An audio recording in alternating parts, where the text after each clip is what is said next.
But haste and cruelty have their oversights. The purse, forgotten on the back seat of the car, forced an unwelcome return. The path back was the same, but the scene unfolding before her was not. Anna's heart froze. There, beside her mother-in-law, who now seemed strangely serene, lay a creature of legends, a giant Siberian tiger, its striped coat almost mystical in the forest's gloom. It was not a hungry beast, but a guardian.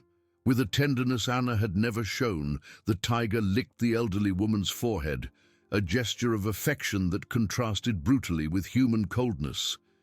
And then, the giant's amber eyes fixed on Anna.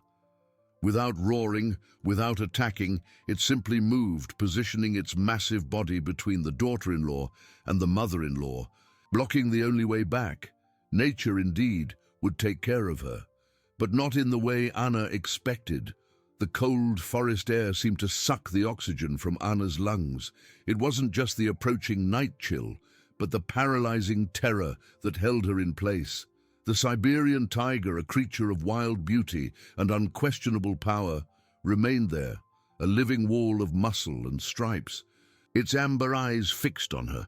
There was no explicit rage, no threatening roar, just an imposing stillness that was infinitely more terrifying. It was as if the forest itself had materialized in that majestic form to confront her. Anna tried to swallow, but her throat was dry and scratchy.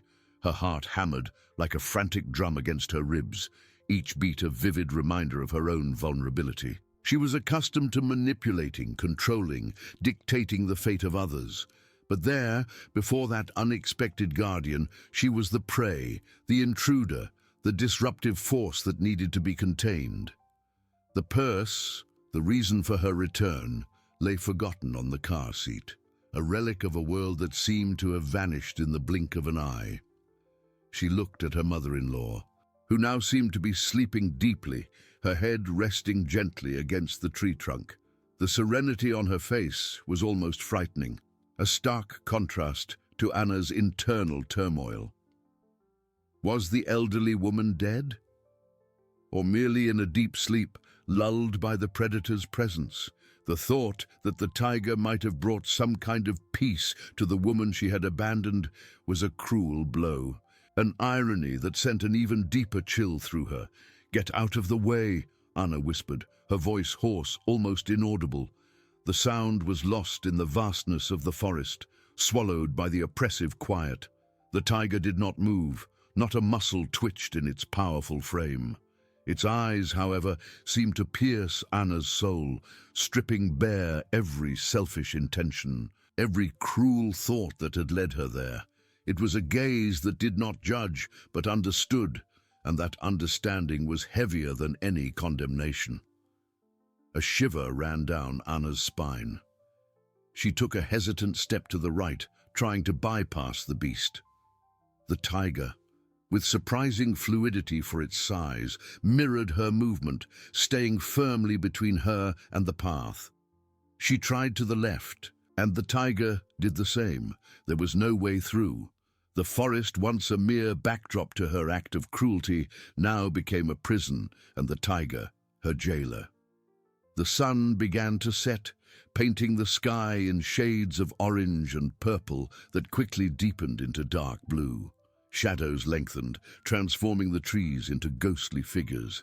The cold intensified, and Anna, dressed for a quick abandonment, not for a forced vigil, began to tremble uncontrollably. The reality of her situation crashed down on her with brutal force. She was alone in the middle of nowhere with a giant tiger and her ailing mother-in-law. What would she do? Scream? No one would hear her. Run? The tiger was infinitely faster. Fight? The idea was pathetic. She was trapped, and the irony of her own words echoed in her mind. The animals will take care of her. Yes, the animals were taking care, but not just of her mother-in-law. They were taking care of her too, in a way far more complex and terrifying than she could ever have imagined. Night fell completely. The distant howl of a wolf cut through the silence, and Anna felt a new surge of panic. She had no food, no water, no shelter. The car was just a few meters away, but it seemed a million miles distant, blocked by the tiger's unyielding presence. She huddled, hugging her own arms, trying to retain the little warmth left in her body. Every rustle of leaves, every snap of a twig made her jump. The tiger, for its part, seemed like a statue. Occasionally, its amber eyes blinked slowly, but its posture was one of unyielding vigilance. It was the guardian, the judge, the enforcer of a wild and relentless justice. Anna felt a knot in her throat, a mix of fear, anger, and a pang of despair she had never experienced.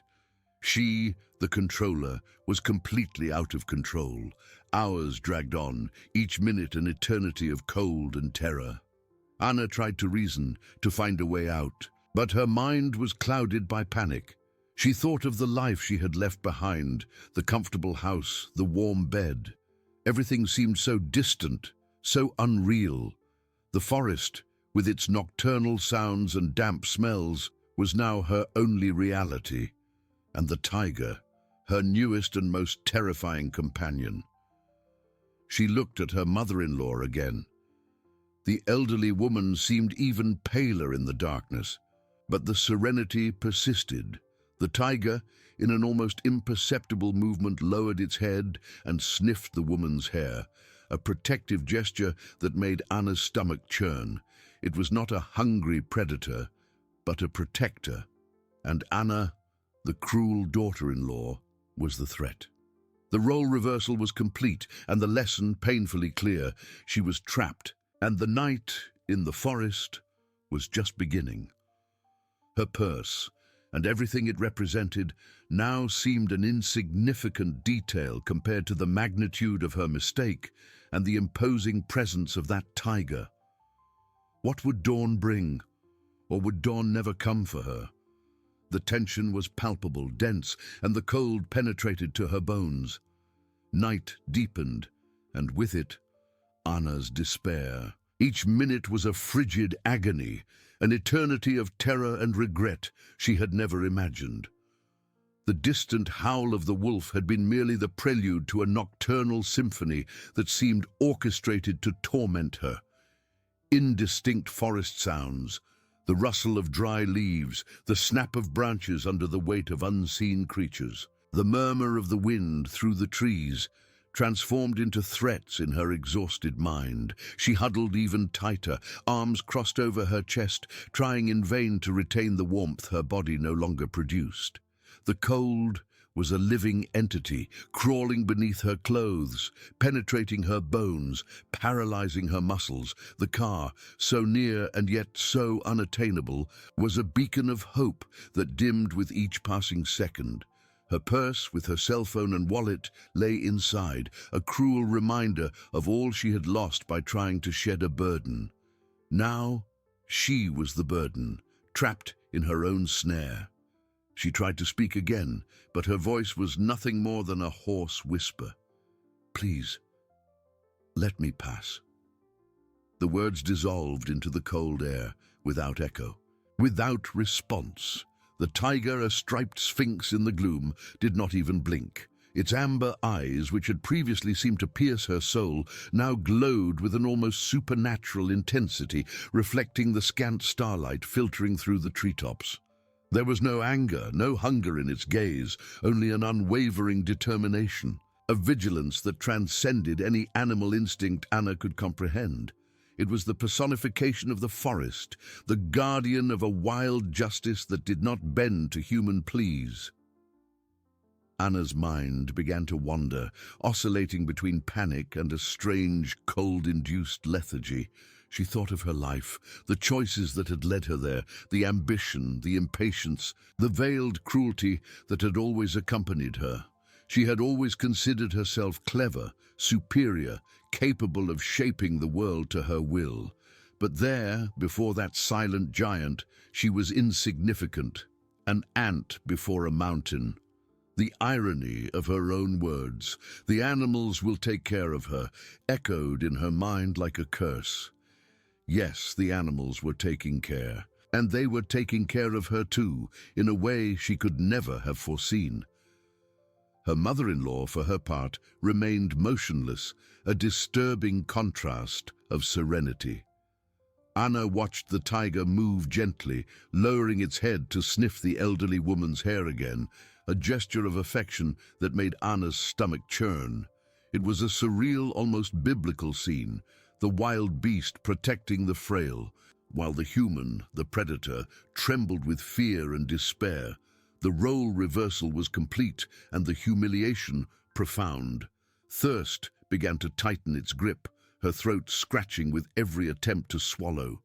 Hunger, a constant gnawing in her stomach, joined the cold and fear to form a complete torture.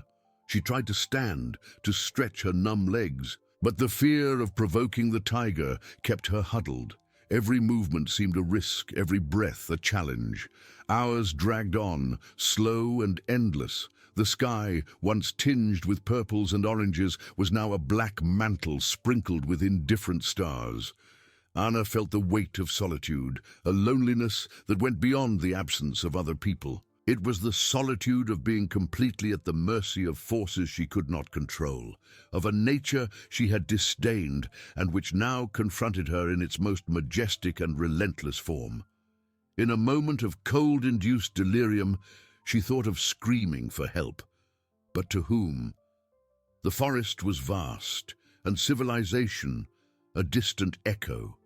Her cries would be just another sound in the night, swallowed by the immensity. Panic transformed into bitter resignation. She was trapped, and the tiger, her silent jailer, showed no signs of relenting. Suddenly, a sound. Not a howl, not a snap, but a soft moan. Anna's eyes widened, her heart pounding. Her mother-in-law. The elderly woman stirred slightly, a faint sigh escaping her lips. The tiger, which had seemed like a statue, tilted its head, its eyes fixed on the woman. It licked her forehead again, a gesture that seemed to calm her. Her mother-in-law snuggled deeper against the tree trunk, and the moan ceased. She was not dead, and the tiger indeed was taking care of her. This realization hit Anna with the force of a blow.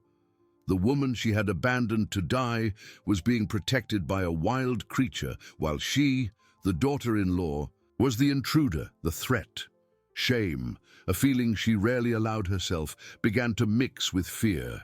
She had underestimated the forest, underestimated life, underestimated her own capacity for cruelty, and now she was paying the price. The cold continued to bite, and Anna felt her fingers and toes grow numb. Sleep was a dangerous temptation, an invitation to hypothermia. She forced herself to stay awake, her mind in a whirlwind of thoughts and fears. What would dawn bring? Liberation or a new form of torment? The tiger remained there, an unyielding sentinel, and Anna knew her night in the forest was far from over. With each passing minute, the hope of an easy and unpunished return faded, replaced by the certainty that her life, in some way, had changed forever under the amber gaze of that guardian. The night dragged on, each minute a frozen eternity, a heavy burden on Anna's already bowed shoulders. The cold, once an inconvenience, had now transformed into a relentless enemy, crawling beneath her clothes, biting her skin, paralyzing her limbs. Her fingers and toes were numb, the tingling sensation giving way to a terrifying insensitivity. She hugged her knees, trembling uncontrollably, her teeth chattering in a frenetic rhythm that seemed to echo the pounding of her terrified heart. Hunger and thirst were now constant companions, a searing gnawing in her stomach and a dry, scratchy throat that made every swallow a torment. Anna's mind, once so sharp and calculating, was clouded, oscillating between acute panic and a dangerous lethargy, a seductive invitation to sleep that she knew was the gateway to hypothermia. She pinched herself, tried to focus on the sounds of the forest, on anything to keep herself conscious. But the exhaustion was overwhelming. The tiger, for its part, remained an imposing and unyielding silhouette in the darkness. Its amber eyes, once just a distant gleam, now seemed like lighthouses in the gloom, fixed on her with an intensity that transcended mere animal vigilance. There was no explicit anger, nor the predatory hunger she expected from a wild beast, only a cold, unshakable determination. It was the personification of the forest, the silent guardian of a justice that did not bend to human pleas. Anna tried to speak again, but the words were lost in a hoarse, weak moan. "Please, I need to go. I'm cold." Her voice was unrecognizable, a fragile whisper that dissipated into the frigid air, without echo, without response. The tiger did not even blink. It was as if she did not exist, or worse, as if her existence was irrelevant to its mission. The irony of her situation was a slow poison, corroding her soul. She, who had always considered herself superior, clever, capable of manipulating any situation, was now reduced to a pathetic creature, huddled on the forest floor, at the mercy of an animal. Her purse, with her cell phone and wallet, lay in the car a few meters away, a cruel symbol of all she had lost by trying to shed a burden. Now she was the burden, trapped in her own snare, and the tiger her silent tormentor. With every rustle of leaves, every snap of a twig, Anna jumped, her heart pounding in her chest. The forest, with its nocturnal sounds and damp smells of earth and moss, was now a labyrinth of invisible threats. She felt the presence of other creatures, the curious eyes of nocturnal animals watching the surreal scene from afar. The sensation of being watched, of being the prey, was maddening. She looked at her mother-in-law again. The elderly woman, enveloped in disturbing serenity, seemed even more fragile in the darkness. But her breathing, though shallow, was constant. The tiger, in an almost imperceptible movement, lowered its head and sniffed the woman's hair once more. A gesture of affection that made Anna's stomach churn. It was a surreal, almost biblical scene, the wild beast protecting the frail, while the human, the predator, trembled with fear and despair. The role reversal was complete, and the humiliation profound. Shame, a feeling Anna rarely allowed herself, began to mix with fear and despair. She had underestimated the forest, underestimated life, underestimated her own capacity for cruelty. And now she was paying the price, not with money or status, but with her own life and sanity. Hours dragged on, slow and endless. The sky, once a black mantle sprinkled with indifferent stars, began to subtly lighten on the eastern horizon. A pale band of grey announced the approach of dawn, but for Anna this brought no relief, only a new wave of anxiety. What would the day bring? Liberation or a new form of torment? The tiger, the unyielding guardian, showed no signs of moving. Its amber eyes, now more visible in the faint emerging light, were still fixed on her. Anna knew her night in the forest was far from over, and that dawn, far from being a savior, might only be the prelude to a new chapter in her nightmare. Under the vigilant and relentless gaze of that striped giant, with each passing minute, the hope of an easy and unpunished return faded, replaced by the certainty that her life, in some way, had changed forever. The paleness seeping through the tree canopy did not bring the relief that Anna, in her clouded mind, had associated with dawn. Far from being a promise of salvation, the incipient light only revealed the rawness of her situation with greater clarity. The cold, once an opaque veil, now solidified into ice needles that pierced her skin, each tremor a reminder of the lost battle against hypothermia. Her lips were cracked, her tongue swollen and rough, and her throat a constant sandpaper made any attempt to swallow a torture. Hunger, a black hole in her stomach, seemed to suck the rest of her energy. Anna's eyes, burning and dry, fixed on the tiger. In the gloom yielding to the grey of dawn, the feline's dark stripes seemed to deepen, giving it an even more mystical and imposing aura. Its amber eyes, which night had made distant lighthouses, now gleamed with a disturbing clarity, unblinking, unwavering. There was no longer the fury she expected from a predator, nor the indifference of a wild animal. There was only a cold vigilance, a determination that seemed to transcend mere animal existence. It was the very personification of wild justice, a silent and relentless judge. Anna tried to move her fingers, but the insensitivity was almost total. The tingling had given way to a heavy numbness, as if her hands and feet no longer belonged to her. The fear of losing consciousness was a constant whip, forcing her to fight against the sleep that pulled her into a frozen abyss. She pinched herself, scratched the skin of her arm, anything to feel, to remain anchored in reality, however terrible it might be. Anna's mind, once so sharp and calculating, was now in tatters. Fragments of her life passed like flashes. The luxurious house, the trips, the jewels she coveted, the veiled contempt for her mother-in-law.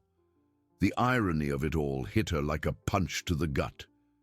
She had abandoned the old woman so that the animals would take care of her, and now a gigantic and majestic animal was taking care of the old woman. And of her, too, in a way she could never have foreseen. She was the prisoner, the intruder, the predator who had become prey. The forest's silence, once filled with nocturnal sounds, now grew denser, almost oppressive, as the light increased. Birds began to chirp somewhere distant, a sound that in other circumstances would bring the promise of a new day. But there, for Anna, it was just a reminder of life continuing, indifferent to her agony. She looked at her mother-in-law. The elderly woman, still nestled against the tree trunk, seemed to have found a strange refuge under the tiger's protection. Her breathing, though still faint, seemed more regular. The tiger, in a gesture Anna would never have believed had she not been witnessing it, lowered its head and, with the tip of its snout, gently pushed a tuft of the old woman's hair away from her face, as if tending to her comfort. It was a scene of wild tenderness that made Anna's stomach churn, not from disgust, but from deep shame and bitter envy. The creature she had feared as a monster was, for its victim, a guardian. "Please." Anna's voice was no more than a hoarse whisper, almost inaudible. "I can't take it anymore. Let me go." The words were lost in the cold air, without echo, without response. The tiger did not even move a muscle, its eyes fixed on her, as if her plea was as irrelevant as the rustle of a dry leaf. With each passing minute, the hope of an easy and unpunished return faded, replaced by the certainty that her life, in some way, had changed forever. The car, with her purse, cell phone and wallet, was just a few meters away, a cruel symbol of all she had lost by trying to shed a burden. Now, she was the burden, trapped in her own snare, and the tiger, her silent tormentor, showed no signs of relenting. The sun finally began to peek through the treetops, casting golden rays that danced in the morning mist. The light, which should have brought warmth, only accentuated the biting cold Anna felt. She saw the tiny ice crystals covering the grass, the vapor escaping her own mouth with each breath. The tiger, bathed in this golden light, seemed even more magnificent, its stripes vibrating with an almost supernatural intensity. It was a creature of legend, and Anna, a pathetic figure, huddled at its feet. A new sound, subtle but distinct, broke the silence. A more intense rustle of leaves coming from behind the tiger in the direction of the denser forest. Anna's eyes widened, her heart pounding again. Was it another animal? A threat? The tiger, which had seemed like a statue, tilted its head slightly, its amber eyes still fixed on Anna, but its ears swiveled, catching the sound. It did not move, did not change its protective posture over the elderly woman, but the tension in its body increased, an almost imperceptible vibration that Anna felt more than saw. The forest was waking, and with it, perhaps, New trials.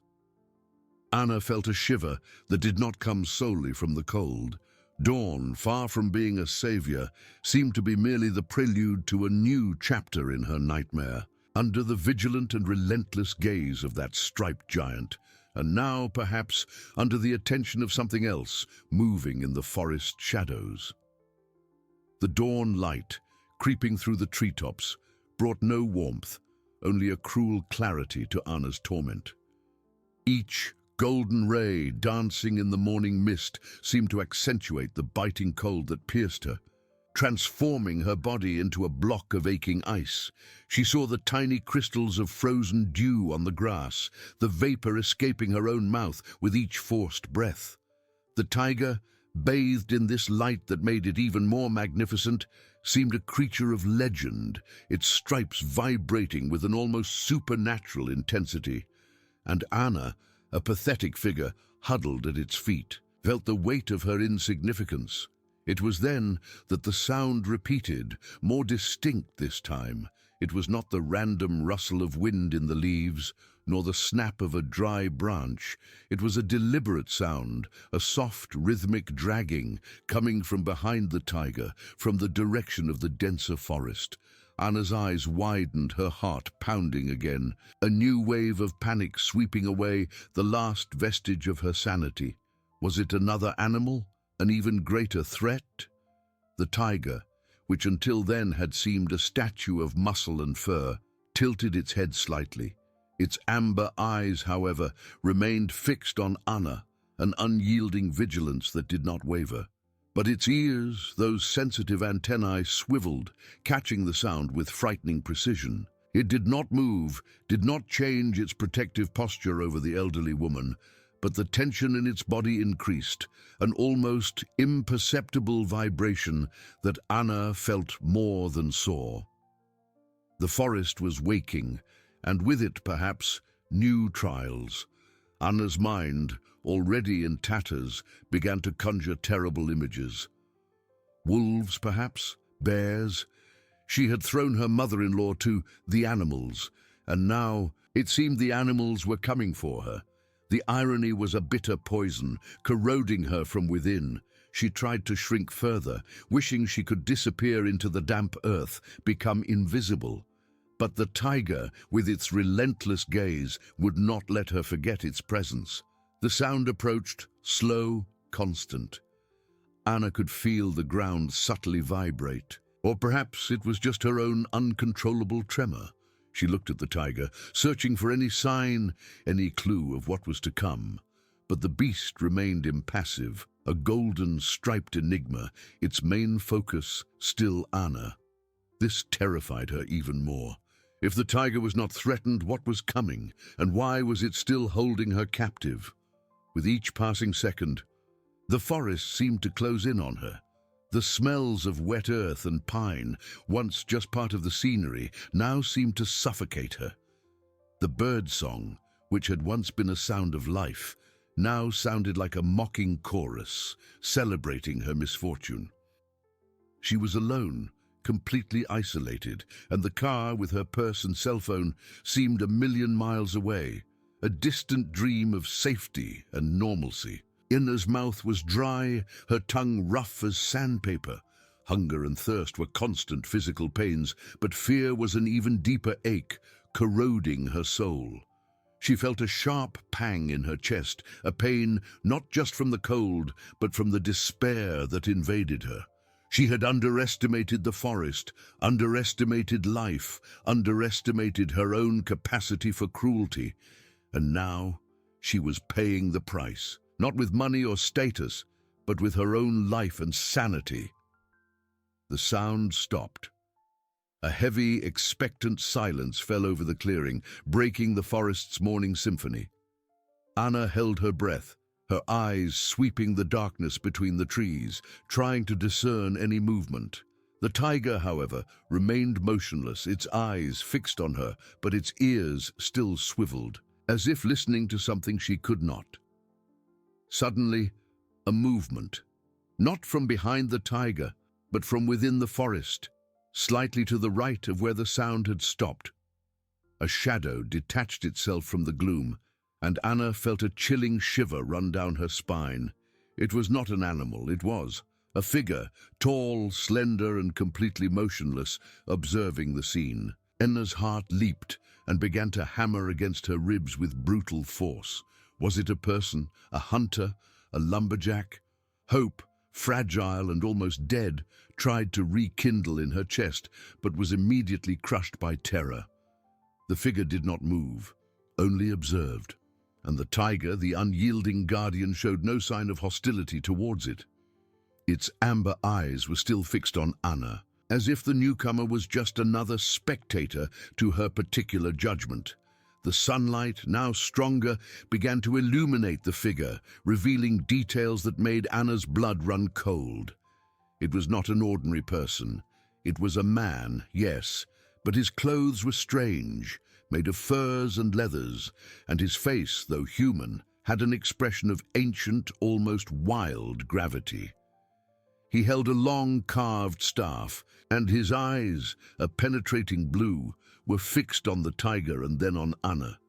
He didn't seem surprised, he didn't seem alarmed, just observant, as if this surreal scene was something he expected or had seen before. Anna's hope crumbled to ashes. This was no savior, this was another part of the forest, another judge. The man took a step forward, and the rustle of leaves beneath his feet was the only sound. He did not speak, made no gesture. He simply walked slowly, circling the tiger, but maintaining a respectful distance. His blue eyes, now more visible, gleamed with an intelligence that seemed to transcend Anna's comprehension. He approached the mother-in-law, knelt beside her, and touched her forehead with his fingertips, a gesture of reverence. Anna watched, paralyzed by fear and confusion. The tiger did not react to the man's presence, not even a growl. There seemed to be a silent understanding between them, and complicity that completely excluded her. The elderly woman, under the man's touch, let out a soft, almost imperceptible sigh.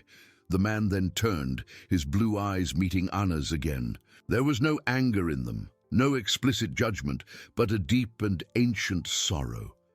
He shook his head slowly, a gesture that seemed to carry the weight of centuries of wisdom and disappointment. And then he spoke. His voice was hoarse, deep, like the murmur of the forest itself. "You don't understand, do you?" he said, and each word seemed like distant thunder in the morning silence. "The forest has its own eyes and its own justice." Anna tried to answer, but her throat was dry, her voice no more than a hiss. She was trapped, not just by the tiger, but by something much larger, something she could never have imagined. Dawn, far from being a savior, was merely the prelude to a new chapter in her nightmare, under the vigilant and relentless gaze of that striped giant, and now under the attention of a human guardian, as enigmatic and ancient as the forest itself. Her life, in some way, had changed forever, and the way back, if it even existed, seemed more distant than ever. The man's words, hoarse and deep as the forest's own murmur, echoed in the clearing, not as a sound, but as an undeniable truth that pierced Anna's soul. "You don't understand, do you? The forest has its own eyes and its own justice." The air seemed to grow denser, charged with an ancient, relentless energy. Anna tried to answer, but her throat was dry, her voice no more than an inaudible hiss, a pathetic lament lost in the cold morning air. She was trapped, not just by the tiger, but by something much larger, something she could never have imagined. The man, with his penetrating blue eyes, did not wait for an answer. He rose with deliberate slowness, his movements fluid and silent, as if he were part of the landscape itself. His eyes swept the clearing, lingering for an instant on Anna's car, a few meters away, then returning to the tiger, which remained motionless, a golden, striped guardian. There was a tacit understanding between them, a complicity that transcended language, an alliance Anna could not even begin to comprehend. Hope, That faint flame that had tried to rekindle with the appearance of a human figure, now extinguished completely, replaced by a chilling and paralyzing terror. That man was no savior. He was a herald, a judge, an extension of the very forest Anna had so cruelly disrespected. He approached the tiger, not with fear, but with respect, and slowly extended his hand, touching the beast's soft fur. The tiger, which had previously seemed like a statue, tilted its head slightly, rubbing against the man's palm with a low, almost imperceptible purr that vibrated on the damp ground.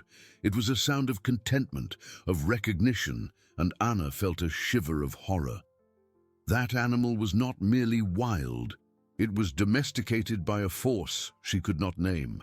The man then turned back to Anna, and his blue eyes, once merely observant, now carried an intensity that made her shrink further. "You brought sickness to this sacred place," he said, his voice still low but with unquestionable authority. "You tried to rid yourself of a burden, of a life you considered useless, but life, even the most fragile, has its value here." Anna felt a wave of nausea. The man's words were like knives cutting through her defenses, exposing the ugliness of her intentions. She wanted to scream, deny, justify herself, but fear suffocated her. The tiger, with its amber gaze fixed on her, seemed to reinforce every word the man spoke, like a silent executioner.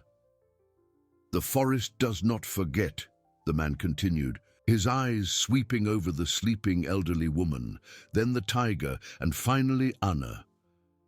"It welcomes the needy and punishes the cruel. Your mother-in-law, will be cared for. The animals, as you said, will take care of her.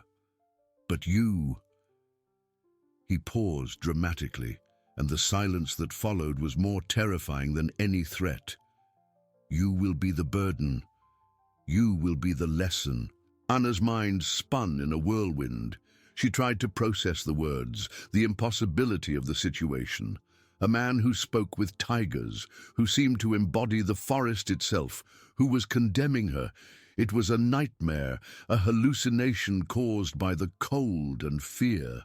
But the reality of the tiger's fur, the smell of wet earth, the biting cold, everything was painfully real. The man took a step towards Anna, and she flinched, expecting a blow, a physical punishment, but he merely stopped a few meters away, his eyes fixed on hers. "You sought isolation for her. Now you will find your own." He raised the carved staff he held, pointing to the dense forest that stretched beyond the clearing. "The way back to your world, to your car, is blocked. Not by the tiger alone, but by the forest itself. It will not allow you to escape." Anna looked at the car, which now seemed millions of miles away, a beacon of a life she had lost forever. Her purse, her cell phone, her wallet, all the symbols of her identity and security lay there, unattainable. She was an empty shell, stripped of everything, caught in a trap she herself had set. The man made a gesture with his hand, and the tiger, as if having received a silent command, moved, not towards Anna but forward, positioning itself to completely block any glimpse of the car. Its tail swayed slowly, a hypnotic pendulum that sealed Anna's fate. "The forest has time," the man said, his voice now almost a whisper, but one Anna heard with chilling clarity. "And you, Anna, now have all the time in the world to understand." He turned, his blue eyes casting a final glance at the elderly woman, who seemed to sleep peacefully under the tiger's protection. Then, without another word, he moved towards the dense forest, disappearing among the trees with the same fluidity with which he had appeared. Anna was alone again, but she was no longer truly alone. The tiger, her silent tormentor and guardian, remained there, a mountain of muscle and stripes blocking her path, and the man's words echoed in her mind, a condemnation hanging in the cold air. The dawn light, which had once seemed to bring a cruel clarity, now only illuminated the vastness of her despair. She was the burden, the lesson, and the forest, with its ancient eyes and relentless justice, was just beginning to exact its price. The way back had vanished, and the future, if it even existed, was an impenetrable darkness under the vigilant gaze of that striped giant. Anna's first reaction was pure, uncontrolled panic. Her breath, already short from fear, became a ragged, noisy gasp. The man had vanished, dissolving into the foliage like a shadow, leaving her with the condemnation echoing in her ears and the tiger, a living, striped wall between her and her only hope of salvation. The car, with its promise of escape, now seemed a distant mirage, a dream shattered by the cruelty of reality. She took a hesitant step to the right, then to the left, her eyes fixed on the tiger's massive body. With her every movement, the beast's amber eyes followed her, unblinking, ungrowling, just a relentless vigilance that made her feel like cornered prey. There was no opening, no room for negotiation. The tiger was the very personification of the barrier, an extension of the forest's will. "No, it can't be real," she whispered, her voice hoarse and trembling, almost inaudible. She shook her head, trying to dismiss the unreality of the scene. A man who spoke with animals, a forest that judged, a tiger guarding an abandoned elderly woman. It was madness. It was a nightmare. But the biting cold that penetrated to her bones, the damp smell of the earth, and the imposing sight of the feline were irrefutable proof that this was the most terrible of realities. Anna's mind, accustomed to the cold, calculating logic of her urban world, struggled to comprehend. How had she, in her, a practical and resolute businesswoman, come to this point? The idea that she was the burden and the lesson hit her with the force of a punch to the gut. She, who had always considered herself superior, more intelligent, more capable of surviving in the real world, was now at the mercy of forces she could not even conceive. Time began to stretch, to distort. Each minute felt like an hour, each hour an eternity. The sun climbed slowly, but its rays, filtered by the dense treetops, brought no warmth, only a cold, pale light that highlighted the clearing's solitude and isolation. The elderly woman, her mother-in-law, continued to sleep, a deep and peaceful slumber, oblivious to the drama unfolding around her. The tiger, the beast Anna had destined for her, was now her protector, her guardian. The irony was a bitter poison in her throat. Anna tried to scream, but her voice failed. She tried to run, but her legs seemed rooted to the ground, paralyzed by fear. She was exhausted, physically and mentally. The adrenaline that had kept her alert since the previous night began to wane, giving way to overwhelming fatigue. Her muscles ached, her head throbbed, and an intense thirst began to torment her. The forest, once merely a backdrop for her act of cruelty, now revealed itself as an endless labyrinth, a green and relentless prison. The forest sounds, previously muffled by the hum of her own terror, began to infiltrate her consciousness. The rustle of leaves, the distant song of a bird, the snap of a branch. Each sound seemed amplified, charged with sinister meaning. She felt eyes upon her, not just the tiger's, but the invisible eyes of the forest itself, observing, judging. The sensation of being hunted, of being the prey, was overwhelming. She looked at the car again, a few meters away, but unattainable. Her purse, her cell phone, the key, everything that connected her to her world, to her identity, was there. So close, and yet so far. She thought of her life, her apartment, her work, all the things she had valued. They now seemed futile, distant, like memories of a life that was no longer hers. She was stripped of everything, reduced to her most vulnerable essence. A low, deep growl coming from the tiger pulled her from her thoughts. It was not a growl of aggression, but a warning sound, a reminder of its presence and its function. The tiger did not need to attack. Its mere existence was enough to keep Anna captive. It was the personification of the forest's justice, a silent and unyielding judge. The sun was already higher, and the morning light revealed the forest's nuances, spiderwebs glistening with dew, damp leaves, mossy trunks. But for Anna, nature's beauty had transformed into a landscape of terror. Each tree seemed a sentinel, each shadow a hiding place for invisible dangers. She was alone, completely alone, in a world that had rejected her. Thirst intensified, scratching her throat. She looked around, desperate for water, but there was no visible stream, no puddle. The forest, which seemed so abundant in life, refused her the most basic sustenance. It was another facet of the punishment, a slow and relentless torture. The man had said, "You sought isolation for her. Now you will find your own." And Anna was feeling it with overwhelming intensity. The isolation was not just physical, it was an existential solitude, the perception that she was on the margins of everything, without connection, without hope. The forest seemed to breathe around her, a living, conscious organism. She could feel the humidity in the air, the smell of earth and decaying leaves, the constant murmur of wildlife. But to her, all of it was a threat. What would come next? The man had spoken of a lesson. What kind of lesson did the forest have in store for her? A chill ran down her spine, not just from the cold, but from a dark premonition. The tiger, the guardian, was not the only danger. The forest itself, with its vastness and its secrets, was the true tormentor. And Anna, the woman who dared to defy its laws, was only beginning to learn the meaning of true powerlessness. The way back was not just blocked, it had been erased, and the future was only the promise of more despair. Under the relentless gaze of that striped giant and the forest that now claimed her, night was approaching, and with it, new terrors that the day could not reveal. The daylight, which had once seemed a promise of clarity, now faded, taking with it any remnant of hope.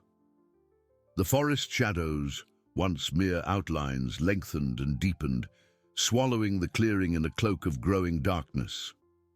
The air, already frigid, became biting, penetrating Anna's thin clothes, which were unprepared for the cruelty of the wild night. Each gust of wind brought a shiver, a premonition of terrors that sunlight kept hidden.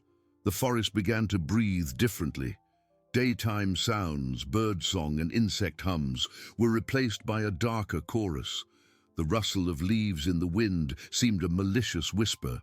The distant snap of a branch sounded like a cautious step. Anna tried to identify the noises, but her mind, already on the verge of collapse, transformed every sound into a threat. The distant howl of some animal, perhaps a wolf or a coyote, made her blood run cold. She was alone, unarmed, and the night was a predator slowly approaching. The tiger, an imposing silhouette against the twilight, remained motionless. Its eyes, which were amber during the day, now glowed with a greenish, ghostly luminescence in the gloom, fixed on her. There was no anger, only an unshakable vigilance, the silent personification of her prison. It was the insurmountable barrier, the guardian of her condemnation. With each passing minute, the feline's presence became more overwhelming, more real, more definitive. Anna's thirst transformed into a searing pain in her throat, and hunger, a gnawing emptiness in her stomach, began to drain her last energies. The cold, once merely discomfort, was now torture, making her limbs tremble uncontrollably. She tried to move, to seek shelter, but the tiger, with a subtle movement of its head, reinforced the impossibility of any escape. The car, with its promises of warmth and safety, was now an indistinct point in the darkness, a cruel reminder of the world she had lost. The man's words, "You sought isolation for her. Now you will find your own," echoed with deafening clarity. Anna felt the truth of those words in every fiber of her being. She had planned solitude for her mother-in-law, but the forest, with its relentless justice, had reversed the roles. The elderly woman, enveloped in the tiger's warm fur, continued to sleep, a peaceful slumber Anna would never know. The irony was a dagger in her chest, a pain sharper than cold or hunger. Anna's mind began to wander, to fight against reality. She found herself trapped in an endless nightmare, where every shadow seemed to hide a creature, every noise a premonition. She, who had always controlled her life with an iron fist, was now at the mercy of forces she did not understand, in a place that rejected her. Fear, once a wave, was now an ocean drowning her. She looked at the sky, searching for stars, any sign of familiarity, but the dense treetops formed an impenetrable ceiling, blocking her view. The darkness was total, save for the tiger's glowing eyes and the pale light occasionally filtering through the leaves. The sensation of being watched, not just by the tiger, but by the entire forest, intensified. She felt the presence of unseen eyes, judging her, waiting. A chill ran down her spine. It was not just the physical cold, but a primordial terror, the realization that she was the prey, the intruder, in a realm where human laws held no value. The forest was a living entity, and Anna was a foreign body that would be expelled or consumed. What the man had said about the forest not allowing her to escape was not a metaphor. It was a literal truth, a condemnation manifesting in every tree, every shadow, every sound. She huddled, hugging her knees, trying to retain the little warmth left in her body. Tears, long dried by shock and fear, now threatened to return, but she held them back. There was no time for weakness. There was only the fight for survival, a fight she knew she was losing. Night advanced, and with it, the certainty that the forest's lesson was just beginning. The tiger, the silence, the cold, the hunger, the thirst, all united in a symphony of despair. Anna was trapped, and the forest's darkness was her new home, a home of torment and regret, under the relentless gaze of her striped guardian. Night deepened, and with it, the forest seemed to close in even further on Anna, transforming the clearing into a pit of almost total darkness. The frigid air cut her skin, penetrating to her bones, and her teeth began to chatter uncontrollably. She huddled even tighter, trying in vain to protect herself from the relentless cold, but her thin clothes offered little defense against nature's cruelty. Each gust of wind was a lament, each rustle of leaves a threatening whisper. The sounds of the nocturnal forest, once distant, now seemed to envelop Anna, a sinister chorus of unseen creatures. The solitary howl of a wolf, closer than before, sent a shiver down her spine. She felt the presence of hidden eyes in every shadow, not just the tiger's, but those of other predators that night brought forth. The sensation of being the prey, the intruder, was overwhelming, and fear gnawed at her sanity. The tiger, a dark and imposing mass, remained like a statue, its greenish eyes glowing in the gloom, a ghostly beacon of her condemnation. It did not need to move to exert its power. Its mere presence was an insurmountable barrier, a constant reminder of the impossibility of escape.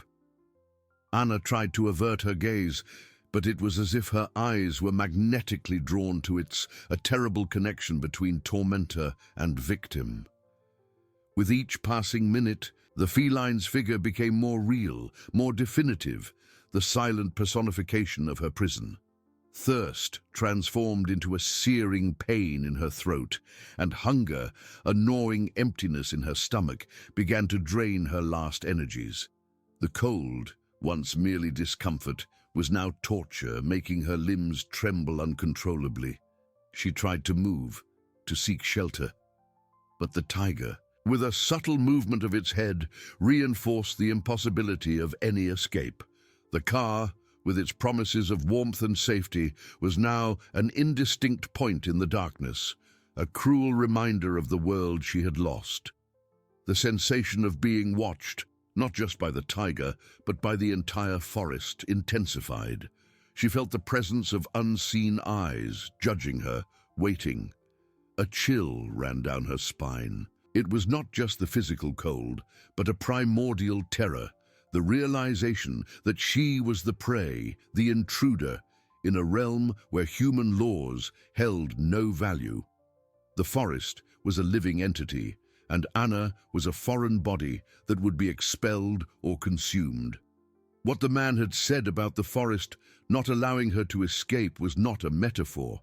It was a literal truth, a condemnation manifesting in every tree, every shadow, every sound. As the hours dragged on, the line between reality and delirium began to blur. Shadows danced and writhed, taking on grotesque forms. The rustle of leaves seemed to form unintelligible words, accusatory whispers that haunted her. She saw figures in the corners of her vision, shapes that dissipated as quickly as they appeared. The exhaustion was so profound that her muscles refused to obey, and her head throbbed with a constant ache. Every breath was an effort, every heartbeat a reminder of her fragility. The tiger, however, remained an anchor in the storm of her mind, an undeniable reality. Its eyes, now more than ever, seemed to carry the ancestral wisdom of the forest, a silent judgment Anna could not escape. She tried to argue with it in her mind, to plead, but the words dissolved before they could form, useless against the force of nature. The clearing, which had once seemed a place of abandonment, was now a stage for her own punishment, a green purgatory where her sins were exposed under the relentless gaze of the great feline. Time lost its meaning. Hours could have passed, or just minutes. Anna was trapped in a limbo, an eternity of terror and regret. She thought of her life, her choices, the cruelty that had led her there. There were no more excuses, no justifications.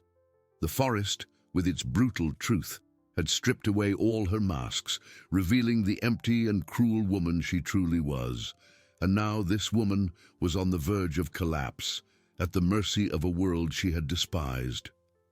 Dawn, when it finally arrived, would bring no relief, but only the promise of a new day of torment, under the vigilant and relentless gaze of the tiger, the guardian of her penance. Anna's already fragile mind now plunged into an abyss of confusion. The forest shadows were no longer just darkness. They transformed into distorted faces, into ghostly figures that seemed to dance around her, mocking her despair. Every twisted branch gained eyes, every dry leaf whispered her name in accusatory tones. The cold, once a sharp pain, became an insidious numbness, crawling through her limbs, threatening to extinguish the last flame of consciousness. She felt her fingers and feet like blocks of ice, the throbbing pain replaced by a dangerous absence. Thirst was a bonfire in her throat, and hunger, a sharp claw tearing at her stomach. She tried to swallow, but her mouth was dry and rough, and her saliva seemed to have vanished. Her exhausted body trembled uncontrollably, a continuous spasm that consumed her last reserves of energy. She huddled even tighter, arms pressed against her chest, a futile attempt to create warmth, to protect herself from the cruelty that surrounded her. The tiger, however, remained imperturbable, a mountain of muscle and fur. It was the only constant in her spiraling nightmare. Its eyes, once ghostly lighthouses, now seemed like windows to an ancient soul, burdened with a judgment that transcended time and space. Anna tried to avert her gaze, but it was as if an invisible force held her, compelling her to confront the image of her silent tormentor. She saw in it not just an animal, but the very embodiment of the forest, a relentless judge sent to execute the sentence. The man's words, "You sought isolation for her. Now, you will find your own," resonated in her mind like a death knell. The irony was a slow poison, corroding her soul. Her mother-in-law, whom she had abandoned to death, slept peacefully, enveloped in the feline's warm fur, a picture of serenity Anna would never know again. With each breath of the elderly woman, a cruel reminder of the life Anna had tried to extinguish, and of the peace nature had granted her victim. The line between sleep and wakefulness completely dissolved. Anna saw flashes of her past life, the luxury, the control, the cold and calculating decisions. She saw herself in her elegant apartment, far from the dampness and ice, and the image was so vivid that for a moment she believed she was there. But then, the distant howl of a wolf or the rustle of a leaf pulled her back to the brutal reality of the clearing, to the tiger's fixed gaze. She began to murmur, disconnected words escaping her cracked lips, pleas for forgiveness, supplications, empty justifications. She tried to stand, the idea of escape still a flicker in her most primitive instinct, but her muscles refused to obey. Her legs were numb, heavy, as if rooted to the ground by invisible roots. The tiger, without moving a muscle, seemed only to intensify its vigilance, a silent reminder that any attempt would be futile. Time lost all its form. Hours blended into an eternity of torment. Anna didn't know if it was deep night or if dawn was near. The darkness seemed eternal, and the cold, a constant that embraced and suffocated her. She felt the presence of other eyes in the forest, not just the tigers. Nocturnal creatures drawn by the scent of fear and despair lurked in the shadows, waiting. She was the prey, the intruder, and the forest, with its ancestral patience, was just beginning to exact its price. Suddenly, a subtle change in the air, a slightly less dense tone in the darkness. A pale, almost imperceptible grey hue began to seep through the treetops, announcing the end of the longest night of her life. Dawn. But it was not the dawn of hope, but of revelation. As the faint light gained strength, the grotesque forms of the shadows dissipated, but the reality that emerged was even crueler. The tiger, which had once been an imposing silhouette, now revealed itself in all its magnificence. The vibrant stripes, the dense fur, the powerful muscles, everything became sharp under the faint light. It was not an illusion of fear, but a real, massive creature, and the barrier between Anna and escape was as tangible as the surrounding trees. Its eyes, once glowing in the darkness, now reflected the dawn light with a golden intensity, fixed on her, unblinking. Her mother-in-law, still sleeping, seemed even more serene in the morning light, her aged face illuminated by a peace Anna had never seen in her. The contrast was a final blow. Anna, trembling and broken, and the elderly woman protected and at peace. The forest had kept its promise. It had reversed the roles, and dawn brought no relief, but only the brutal clarity of her condemnation. Anna was trapped, and the new day only reinforced the certainty that the forest's lesson was far from over. Dawn brought not the promise of a new beginning, but the brutal clarity of a nightmare that refused to end. The pale, cold light creeping through the trees did not dissipate the terror, but solidified it. The grotesque shadows of the night gave way to an even more relentless reality. The tiger, which had once been an imposing silhouette, now revealed itself in all its magnificence. Every vibrant stripe in its dense fur, every powerful muscle beneath its skin became sharp, a masterpiece of nature and, for Anna, the embodiment of her condemnation. It was not an illusion of fear, but a real, massive creature, and the barrier between Anna and any trace of escape was as tangible as the surrounding trees. The feline's eyes, once ghostly lighthouses in the darkness, now reflected the dawn light with a golden intensity, fixed on her, unblinking. There was no hatred, no rage, only a deep ancestral judgment that seemed to pierce her soul. Anna felt exposed, every flaw, every cruelty of her life, dissected under that relentless gaze. She was an open book, read by a creature that understood the truth of the forest, a truth she had ignored for so long. The cold, which had gnawed at her all night, now intensified with the morning dampness, penetrating her bones, making her teeth chatter uncontrollably. Her lips were cracked and bled slightly, her tongue rough against the roof of her mouth.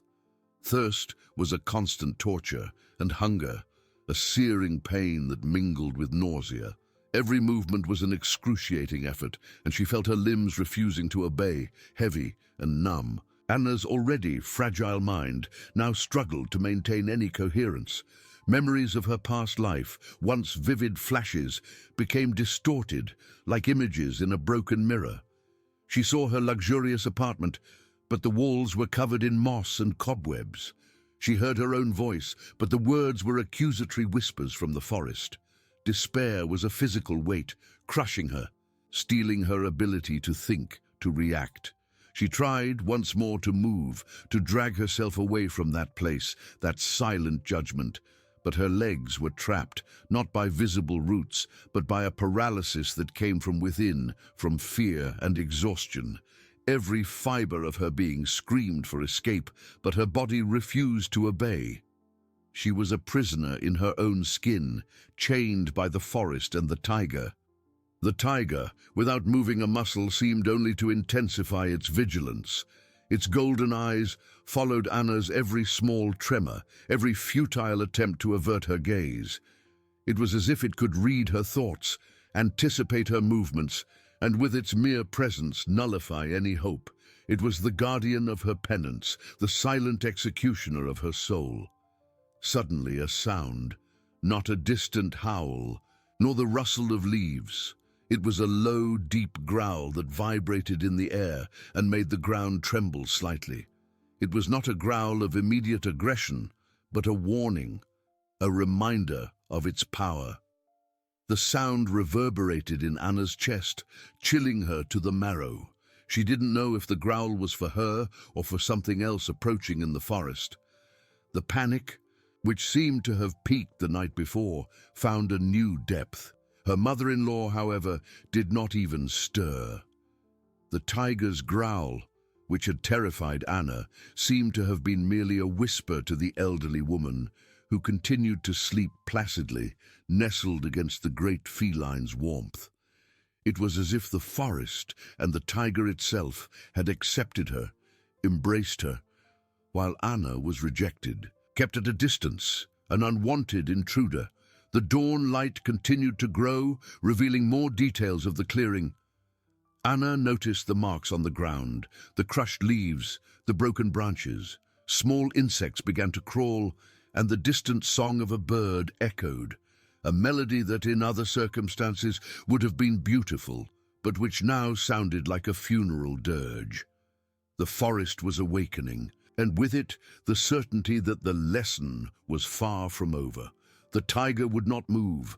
It was her shadow, her judge, her guardian, and Anna, trapped in her torment, knew that the new day only reinforced the certainty that the forest, with its ancestral patience and relentless justice, was just beginning to exact its price.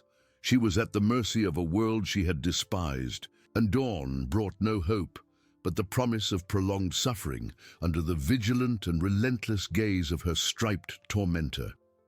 The reverberation of the tiger's growl still trembled in the air, a visceral reminder of the power that held her captive. Anna, with her muscles in spasm and her mind in tatters, felt each heartbeat echo in her ears, a funeral drum announcing her own misfortune. Her eyes, previously fixed on the feline, now moved frantically, sweeping the shadows that slowly dissipated at the edges of the clearing. What had caused that sound? Was it for her, a final warning, or for something else lurking in the depths of the forest? The silence that followed was even more oppressive, charged with a dark expectation. Dawn, which should have brought clarity and a new beginning, was for Anna the brutal revelation of her condemnation. The pale, cold light, creeping through the trees, did not dissipate the terror, but solidified it. The grotesque shadows of the night gave way to an even more relentless reality. The tiger, which had once been an imposing silhouette, now revealed itself in all its magnificence. Every vibrant stripe in its dense fur, every powerful muscle beneath its skin, became sharp, a masterpiece of nature, and, for Anna, the embodiment of her penance. It was not an illusion of fear, but a real, massive creature, and the barrier between Anna and any trace of escape was as tangible as the surrounding trees. The feline's eyes, once ghostly lighthouses in the darkness, now reflected the dawn light with a golden intensity fixed on her, unblinking. There was no hatred, no rage, only a deep, ancestral judgment that seemed to pierce her soul. Anna felt exposed, every flaw, every cruelty of her life, dissected under that relentless gaze. She was an open book, read by a creature that understood the truth of the forest, a truth she had ignored for so long. Her mother-in-law, however, continued to sleep, a monument to the peace Anna had stolen from herself. Enveloped in the tiger's warm fur, the elderly woman breathed softly, oblivious to the torment unfolding a few meters away. Her aged face, marked by life, was now illuminated by a serenity Anna had never seen in her, not even in her youth. The contrast was a final blow, a dagger twisting in her open wound. Anna, trembling uncontrollably, broken and on the verge of collapse, and the elderly woman, protected and at peace. The forest had kept its promise. It had reversed the roles, and dawn brought no relief, but only the brutal clarity of her condemnation. Suddenly, the tiger made a movement, not an attack nor a growl, but a slow and deliberate stretch of one of its front paws, claws retracted but visible, gently scratching the damp ground. It was a gesture of possession, of dominance, a silent reminder of its colossal strength. Anna felt a chill run down her spine. That movement, so subtle, was more terrifying than any roar, for it demonstrated absolute calm and control. It did not need to rush. It had all the time in the world, and she, none. Anna's mind, already on the verge of collapse, began to play more elaborate tricks on her. She saw her mother-in-law, no longer asleep, but with open eyes, watching her with a cruel smile, her aged features transformed into a mask of scorn. The elderly woman's voice, which Anna despised so much, echoed in her head, repeating the forest man's words. "You sought isolation for her, now you will find your own." The hallucination was so vivid that Anna tried to scream, but only a hoarse hiss escaped her parched throat. The distant birdsong, once a funeral dirge, now seemed to mock her. The rustle of leaves, the murmur of the wind through the trees, all the sounds of the forest transformed into accusatory voices, whispering her crimes, enumerating her failures. She was the intruder, the aberration, the dissonant element in an ancestral symphony of life and death. The forest was awakening, and with it, the certainty that the lesson was far from over. The sun began to climb a little higher in the sky, filtering through the treetops and painting the clearing with patches of light and shadow. The warmth, still faint, brought no comfort, but only the promise of a long and agonizing day.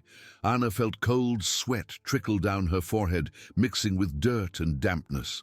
Her eyes burned, and her vision was blurred, not just from exhaustion, but from a distorted perception of reality. She was at the mercy of a world she had despised, and dawn brought no hope, but the promise of prolonged suffering under the vigilant and relentless gaze of her striped tormentor. With each passing minute, the gravity of her situation deepened. The tiger was not just a physical obstacle, it was a mirror, reflecting back to Anna the distorted image of her own cruelty.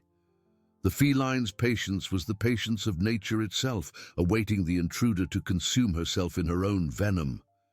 She tried to close her eyes, seeking refuge in the darkness, but the images of her mother-in-law at peace and the vigilant tiger were etched onto her eyelids, more real than reality itself. She was trapped, not just by the animal's strength, but by the web of her own actions, and the forest, with its relentless justice, was just beginning to exact its price. The chill of dawn slowly yielded to the faint warmth of the rising sun, but for Anna the change was imperceptible. Her bones ached, her muscles were stiff and numb, and the dampness of the ground had penetrated her clothes, chilling her to the soul. Thirst was a burning ember in her throat, and hunger an excruciating emptiness that made her sway even while sitting. She tried to move her toes, then her fingers, but the response was slow, painful, as if her body was shutting down, cell by cell. Her eyes, red and swollen, swept the clearing, searching for an escape route, a glimmer of hope, but found only the impenetrable density of the trees and the tiger's unwavering gaze. The feline, a statue of stripes and power, did not avert its eyes. Its golden eyes, now clearer in the sunlight, were like lighthouses that held her captive, examined her, condemned her. There was no fury in them, only a silent authority, an ancient certainty that time and nature always prevail. Anna's mind, already a battlefield, was now haunted by ghosts. Her mother-in-law's voice, once a mocking whisper, transformed into a chorus of accusations coming from all directions. Leaves rustled with Anna's name, branches snapped like whips, and the bird song, once melodious, now sounded like shrill laughter. She saw faces in the tree shadows, distorted figures that seemed to extend skeletal hands towards her, pulling her into the darkness.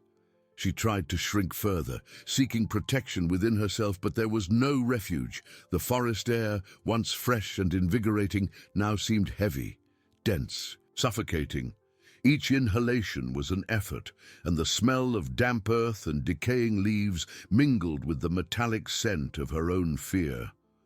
The tiger, with a calculated slowness that seemed to stretch time, moved its head slightly. It was not a gesture of threat, but of observation, as if assessing every fragment of her despair. Anna felt a shiver run down her spine, a sensation that this subtle movement was a warning, a reminder that it was in absolute control. It did not need violence. Its mere presence was enough to dismantle Anna piece by piece. Her mother-in-law, on the other hand, continued to sleep, nestled against the tiger's warmth.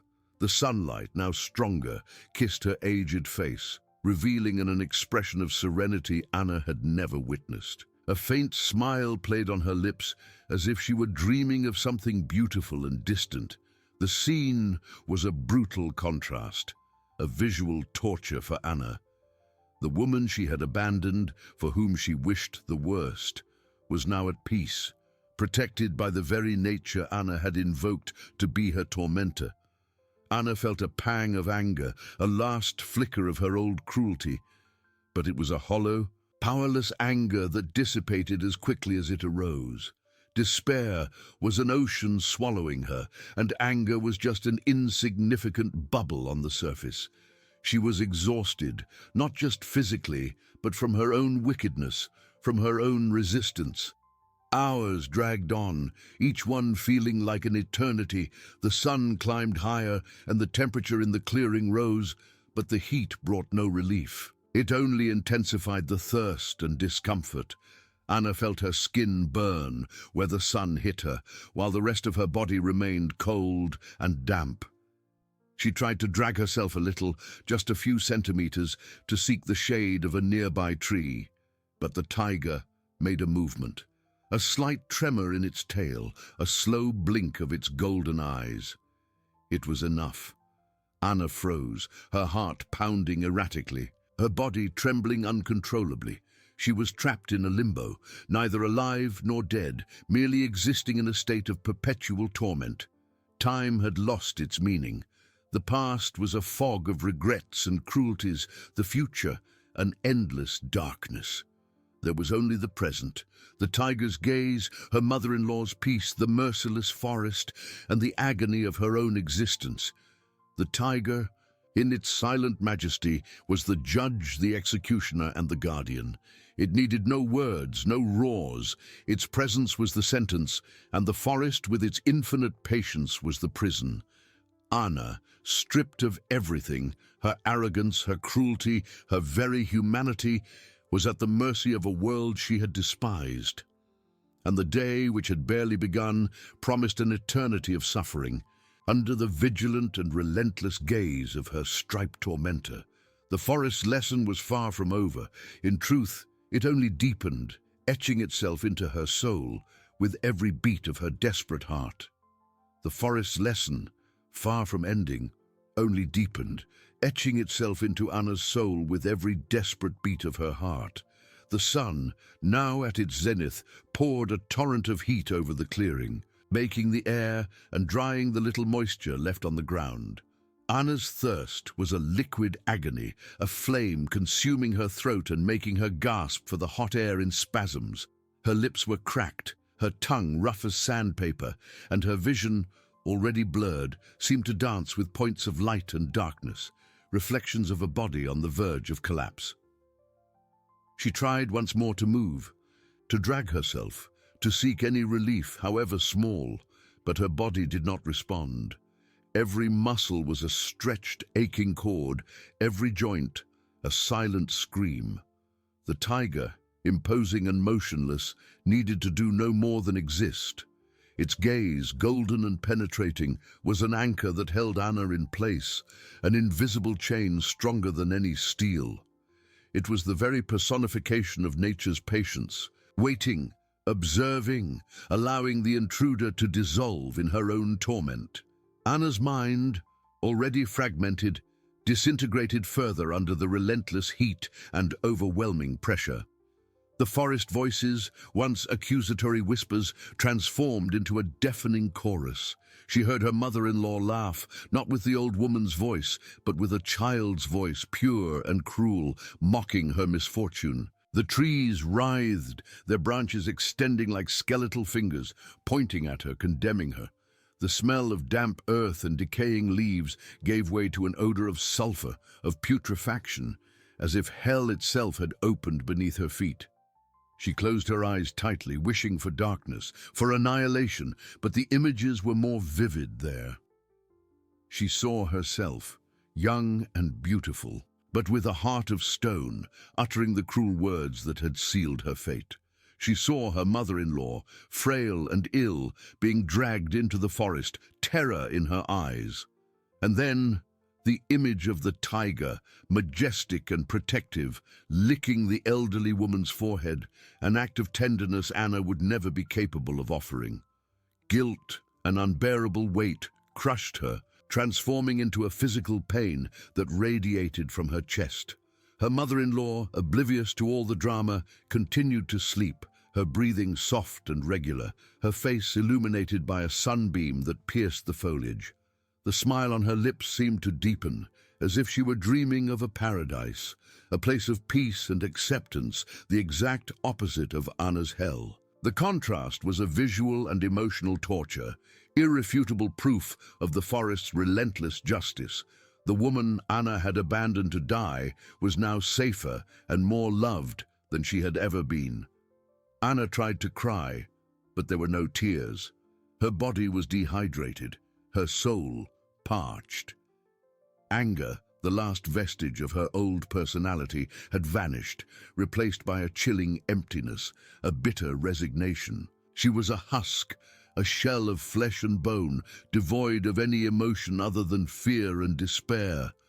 The tiger, with a slowness that seemed to defy the very passage of time, moved one of its front paws, stretching it slightly in Anna's direction. There was no aggression in the gesture, only a display of power, a silent reminder that it could, at any moment, end this torment. But it would not. The forest did not seek quick death, but transformation through suffering. It was the guardian of this penance, the executioner who needed no blades, only presence. Anna understood. There would be no escape, no forgiveness. The forest was not a place for second chances, for those who had profaned it with such cruelty. She was trapped there, not just by the tiger, but by the invisible web of her own actions, woven with threads of malice and indifference. Her punishment would not be death, but life in an eternal purgatory, under nature's vigilant gaze and the serene peace of the woman she had tried to destroy. The sun began its slow descent, painting the sky with shades of orange and purple. But for Anna, the beauty was a mockery. The promise of another night, of more cold, more hunger and thirst, was a burden she did not know how to bear. But she would. She would be forced to endure, to witness her own disintegration, while the forest, with its ancestral wisdom, continued to whisper her sentence. The tiger, in its silent majesty, was the final judge, and Anna, the prisoner of her own cruelty, forever at the mercy of the wild and relentless justice of the world she had despised. The lesson had ended, but the penance, that indeed, would be eternal.